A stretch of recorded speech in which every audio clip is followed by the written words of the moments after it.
Falegnameria Paludetto. Da più di 60 anni. Il legno su misura a casa tua. TG Plus News edizione di Venezia, buon pomeriggio. Apriamo il nostro notiziario con la cronaca.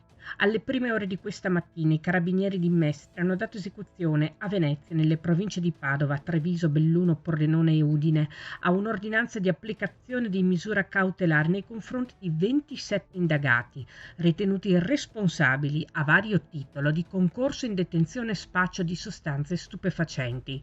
Nel corso delle indagini sono stati inoltre documentati circa 1200 episodi di presunto spaccio avvenuti nella zona del quartiere Piave, segnalate all'autorità prefettizia circa 1000 persone che da tutto il Triveneto arrivavano a Mestre per acquistare le dosi di stupefacente e recuperati complessivamente 2 kg circa di eroina e 1 chilogrammo di marijuana.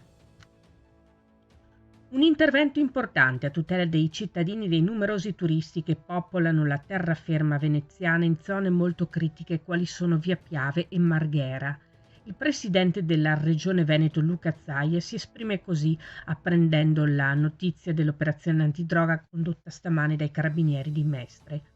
Ogni volta che vengono portate a termine operazioni di questo genere, prefetture e forze di polizia compiono azioni che vanno oltre il semplice, per quanto fondamentale, intervento di prevenzione.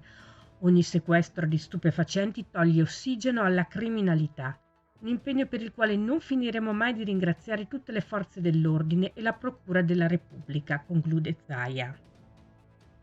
Cambiamo argomento. Entro il 2030 nelle RSA veneziane serviranno altri 800 posti letto per anziani non autosufficienti che non riusciranno a pagare la retta. Il privato occupa già il 63,8%. La FNP Venezia ha commissionato una ricerca per mappare i centri e servizi in relazione alle previsioni demografiche. Entro la fine del decennio il 30% dei veneziani avrà più di 65 anni. Tutti i dettagli nel nostro sito notizieplus.it. Passiamo ora allo sport con il basket femminile. Shiori Azuma non è più una giocatrice dell'Umana Reyer Venezia. Le strade di Reyer e Yazuma, infatti, si legge in una nota ufficiale del club Oro Granata, si separano di comune accordo, data la richiesta della giocatrice di partecipare al programma della federazione giapponese, il quale le impedisce di giocare al di fuori del proprio paese.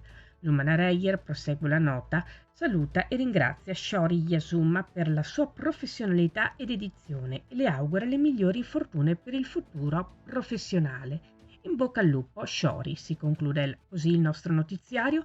Grazie per averci seguito. Arrivederci.